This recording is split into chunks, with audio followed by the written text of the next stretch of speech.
This is For Advisors by Advisors. I'm your host, Evan J. Mayer, and today we have a very special guest in Miss Kate Clark. Welcome, Kate. Everybody looks forward to the applause. Yeah, wow. You really feel like a celebrity with that. You are a celebrity. You're very known in the business, so that's really cool. You're the managing partner of Cypress Capital. Kate is also affiliated with LPL, and she's also affiliated with Independent Advisors Alliance. You use them as your RIA. Correct, yeah. And you've been in the business now for 13 years, started in January of 2009. So technically I've been in the business for 15. I actually came into this in 2007, but I got licensed in 2009 and then became client facing in 2010. Got it. Okay. Yeah. So you actually, luckily, you took on clients as the disaster was on at its end or coming to its end. Yeah. It was one of those scenarios where I saw peers in the industry that had been in it for 30-something years having to start over. So in my mindset, I sat there and thought, well, what better time to actually start then, right? It keeps us all on an even playing field. So why not try and grow something out of this? That's awesome. So tell us a little bit about your history. I believe Nick Nielsen had referred you over to us to speak. So I was excited. Thank you, Nick, for the referral. Yeah. How'd you decide to get into it? And then when you got your license, were you working with an associate advisor that already had a book, or how did that all start? Yeah, it's kind of funny. I fell into this. I mean, if you had asked me when I was a little girl if I wanted to be a financial advisor, I probably would have been like, what is that? And even coming into the business, I said from day one, oh, I don't want to be an advisor. I'll never be an advisor. And famous last words and have a way of catching up with you. I think you actually have to go back just a little bit further in that to get to the true root of it. My education background is actually in agriculture. I went to the University of Florida. I studied animal science and business. And really, I went in there thinking that I was going to stay in the restaurant business. I had grown up in the restaurant business and then was working for a national restaurant chain, doing marketing and advertising for them. And then when I graduated, they said, okay, you're going to take over the Southeast, you're going to do marketing, and you're going to fly out on a Monday and fly back on a Friday. And I was like, oh, I don't know about that. I had met my husband in college, and that just wasn't really the lifestyle that I wanted to live coming into a relationship. So there was a firm looking for a marketing director, and that's really where I cut my teeth in it. And I went, wow, this is really amazing. Marketing a widget. And I love the idea that every day there was something different, something challenging. So that was 2007. And I thought, wow, this is an incredible industry, right? And then 2008 and 2009 happened. And I went, oh my word. How old were you when you took that role? Yeah, so I was just coming up on my 24th birthday. I was 23 when I started. Yeah. Awesome. So I'm 38 now. So yeah. Awesome. And what role did it was initially marketing. How long did you do the marketing role for? I spent 3 years with that firm and got to learn the ins and out of the business. And actually going through 2008 and 2009, I fell in love with 401k plans. I found it so fascinating that those that had a business, that were lucky enough to be in business, people were still contributing. And so I was really excited. I wanted to go and pursue a career in managing retirement plans. And it didn't fit with the firm that I was at. So we parted ways. And then I went into a new firm and cut my teeth as a brand spanking new advisor. So you started literally with zero book. You didn't join an existing team. You kind of did it on your own. Yeah, so I was part of a firm, and it was a really unique firm. We were actually our own broker dealer, our own RIA, our own insurance agency. We had a client service side where we did bill pay, tax, that sort of thing. And then ultimately they had an investment banking side. So very boutique, something you don't normally see in this industry nowadays because there weren't very many advisors in that firm. So it was catch as catch can. You kind of went out there and you tried to get wealth management, even though I was drawn to 401k plans that at the end of the day, that doesn't really pay the bills. Yeah, or it takes a long time to generate those relationships and for that to turn into revenue for you. Absolutely. So never really part of a team per se, kind of went out on your own, did it. How long were you at that firm for? Well, so we were still a team, but it wasn't the sense of I was still responsible for going out and getting my own clients, Got it. generating my own book of business. I got to rely on the expertise of some of the other senior members of that organization. And so I spent 6 years under that affiliation and then ultimately was part of a team where we broke off from that but stayed. One of the owners divested, broke off to launch. I helped him launch his own brand. And that's when we joined LPL in 2016. Got it. So you joined LPL in 2016. You were part of that brand, and then you branched off and created Cypress Capital a few years later. Yeah, in 2018. Again, it was one of those things where, never wanted to hang my own shingle. And then life just has a funny way of working out where you sit there and you go, actually, I feel like this is the direction I'm being pulled in. Yeah, and look, you're free now. You got your own thing, which is awesome. There's 5 people on your team. Are you the only financial advisor? So I'm the primary advisor. I brought on an associate advisor last year. She actually was an intern for me many years ago under one of those previous firms and helped during our transition to LPL. And then it was one of those things where she had really kind of gained a lot of experience, but still needed to go and explore the world. And so we pushed her out to say, hey, you need to go and take on some of these more in-depth training programs, firms that just were a little bit more extensive than what we could offer to somebody at her level. And she did. And then ultimately she wanted to be an advisor, and she was running into some of the same situations that I was, where it just wasn't a receptive environment for her to be an advisor. So we paired back up, and now she's come back aboard.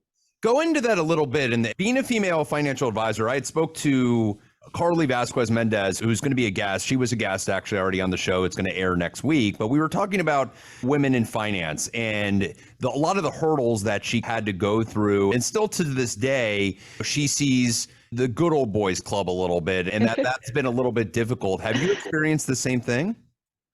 Yeah, of course. I think that is probably pretty normal in this industry. Come on, it was and still is a male dominated industry. And probably up until I would say the last maybe 15 years, you really haven't seen women create a footprint from this for themselves in this business, and women in general. And I think the same can be said about just younger people trying to get into this business. But the industry has changed, right? And so now that barrier to entry isn't as scary. And I think that presents a lot of opportunities. So yeah, I mean, we can talk about glass ceilings and good old boy networks, but really at the end of the day, I think those are sometimes crutches instead of taking a moment, stepping back and going, actually, there's a real opportunity for a young female advisor to really make some waves in this business. And I think we found success in it. And hey, I love it. Well, it's funny you say that, because 20 years ago, I would go into a meeting and it was all men. It was all men. Yeah. And I was in Austin for it was basically a practice management workshop. I never been to Austin. So I was like, you know what, I'll take advantage. I'll go to Austin.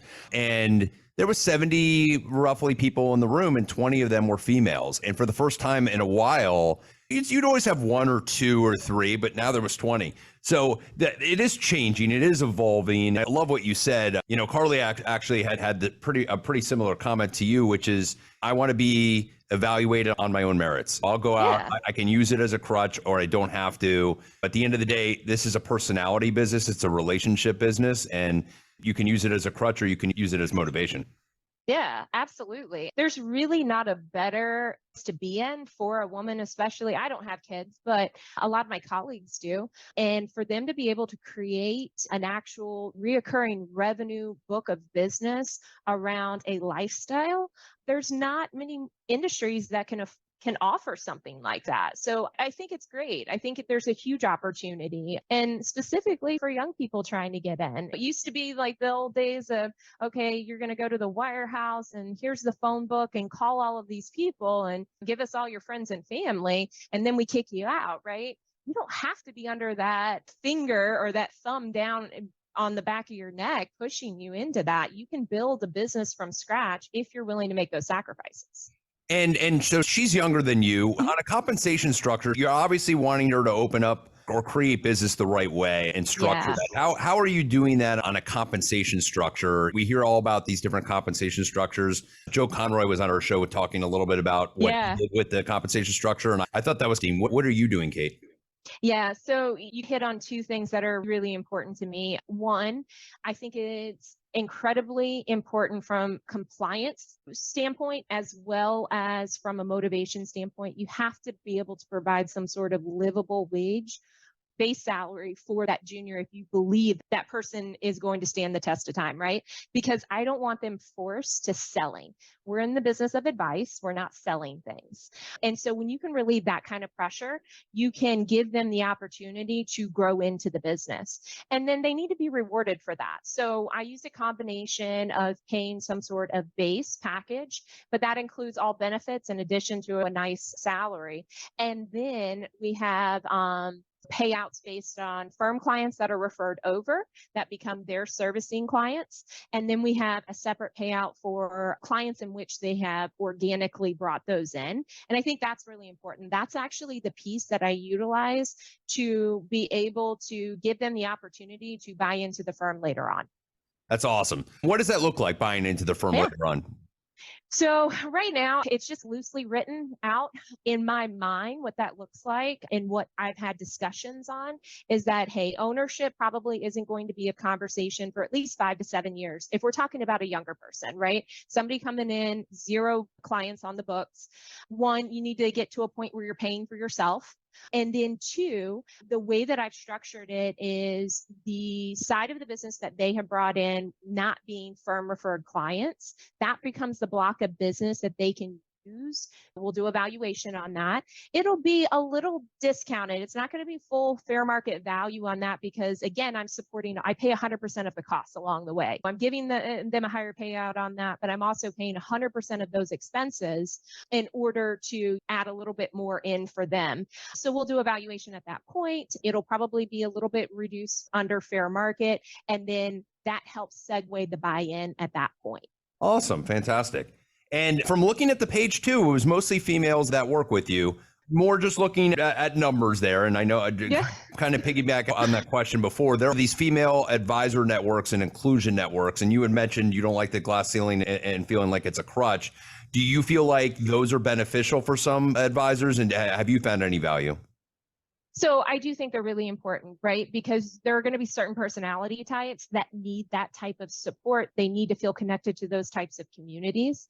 I do think they're valuable, but I think there is probably nothing more that frustrates me than to be pigeonholed into something like that.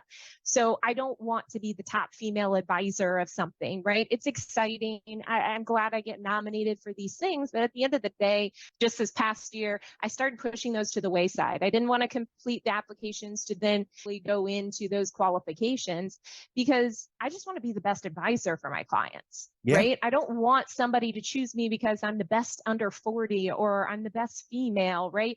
I want to be held on an even playing field with the rest of my colleagues. It's funny that you say that because for me, getting nominated in anything was always a way of marketing myself. And I never looked at it as a bad or a negative thing. I remember getting a couple nominations in the under 40. And now I'm 42, so now I can't get that anymore. And I start going, the only way up from here is now Barron's, right? And kind of looking at those heights and where you've come from.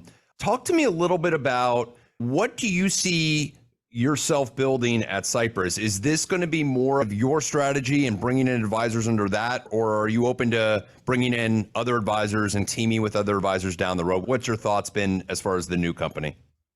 Yeah, so It's not too 100%. new, but Yeah, no, we are. I like to think we're still new. One, it's more exciting when I see the growth that we've had and then still feel that we're still new.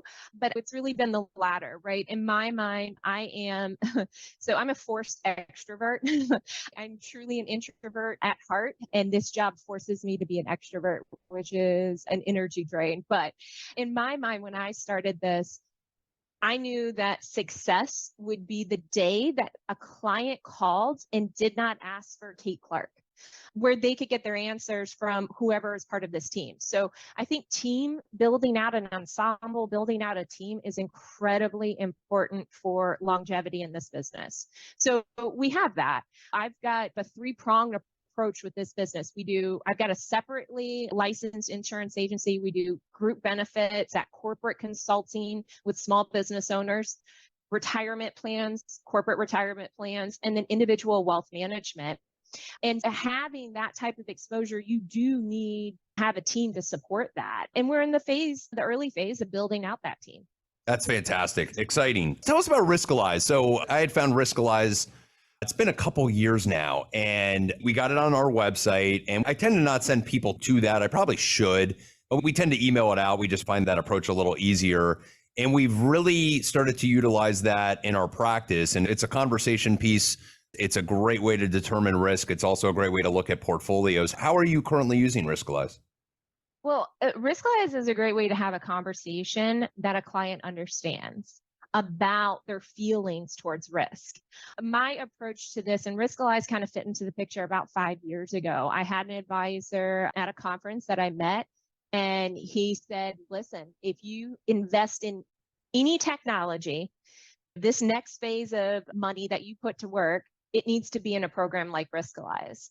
And helping to change that conversation that you have with clients to get them to focus on their feelings towards investing, their feelings towards risk, and what that means to them for their long-term goals. It's been a game changer. And I'm so glad we implemented it, because now, going through what we went through during the pandemic, and then now this bear market that we're in, this has been the tool that we go back to help clients understand that long-term view. It's interesting too, when you start to, if you resend them the risk questionnaire from the risk questionnaire they did during the bull market, and you see the different answers that can contain, and then having that conversation, which is, was this your true risk or was this your true risk, and what should your real risk be? Yeah. It's an interesting way to put it together. Well, ran in my earlier days so many times with clients, especially older clients, coming to me with money that they had in a CD or in a savings account that actually was their emergency fund money. It really should never have been invested. But they would sit down with me and say, oh, the market's doing so great. I want to put this money to work. And then they expected that 10% rate of return, right, on money that they were fearful to lose. And so being able to actually illustrate that and have the client make those decisions right there in conversation really helps to unpack just what it means for them to take on risk and what type of reward to expect from that risk. Are you using Riskalyze when it comes to your 401k business and your employee programs? No, not yet. There's parts of it. I think as we develop really building out our participant engagement aspect, that might become one of the tools that we utilize. I use it mainly on our wealth management side, but it is the core program that we sit down every time we meet for a review. We go through and revisit risk questionnaire. Yeah, it's great. What percentage of your business is on the corporate side, and what percentage is on the wealth side? Yeah, so I would say we're about maybe 70% individual and 30% corporate. But what's really nice about it, because I try to stick to the under 100 employee corporate side. So actually, I really like to be under 50 employees. My sweet spot is that 30 employee group, because they're underserved. The bigger shops aren't going after those. They can't really make money on that. But because of the approach that we have, where I'm doing the group benefits, but more times than not, I'm also doing the 401k for that client. And then I'm also working with some of the top executives, owners, or employees also in that business. So we're kind of capturing that additional wallet share and increasing the profitability overall. That's great.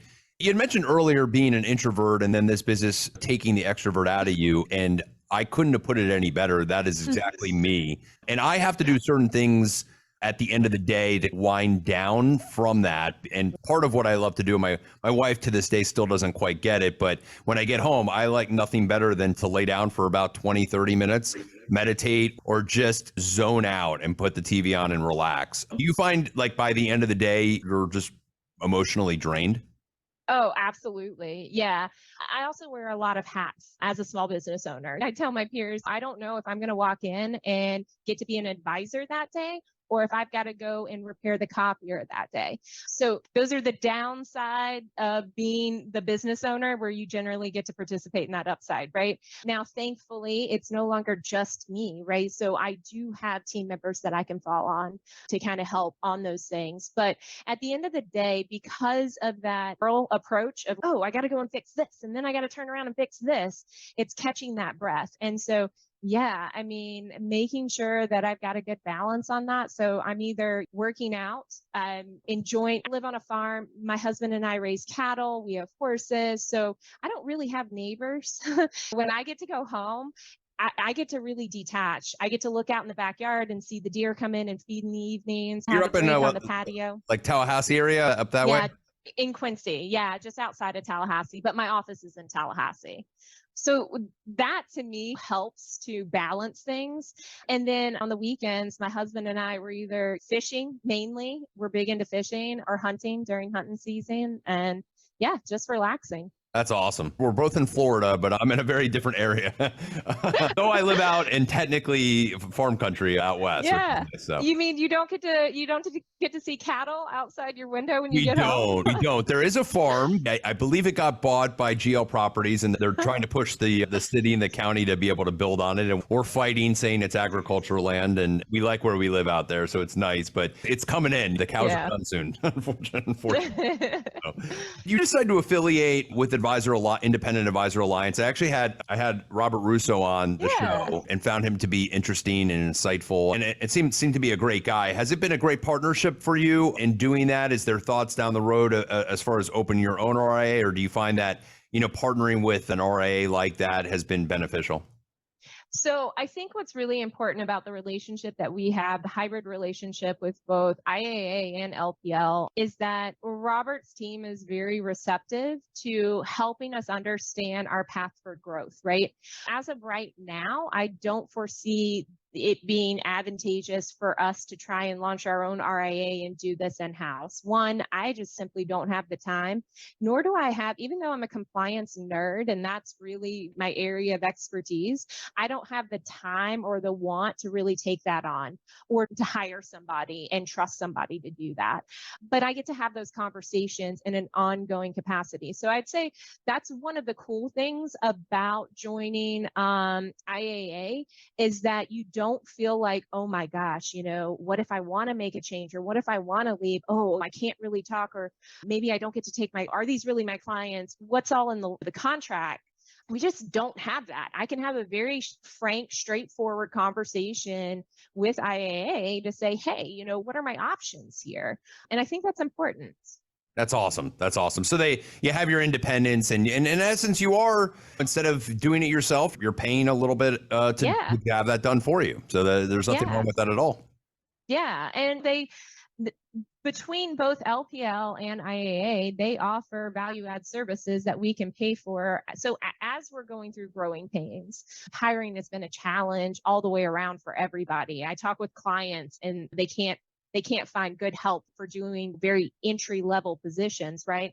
So it's nice to be able to have resources that you can turn to on both sides. So I feel like the hybrid option is probably the best option, because it allows me to be the problem solver for my client, and then it allows me the opportunity to really grow the way I want to grow and accommodate growth no matter how it happens. And talk a little bit about that on the growth aspect of things. What are you doing? Is most of your referrals coming from existing clients? Are you doing seminars? Are you doing online stuff? How are you growing the business? Yeah. So the bulk of our business comes from referrals from existing clients. I don't do really any mass media advertising. I do very little social media engagement. I'm sure you went down my LinkedIn and were like, oh, maybe half a dozen posts per year. It's just not my forte.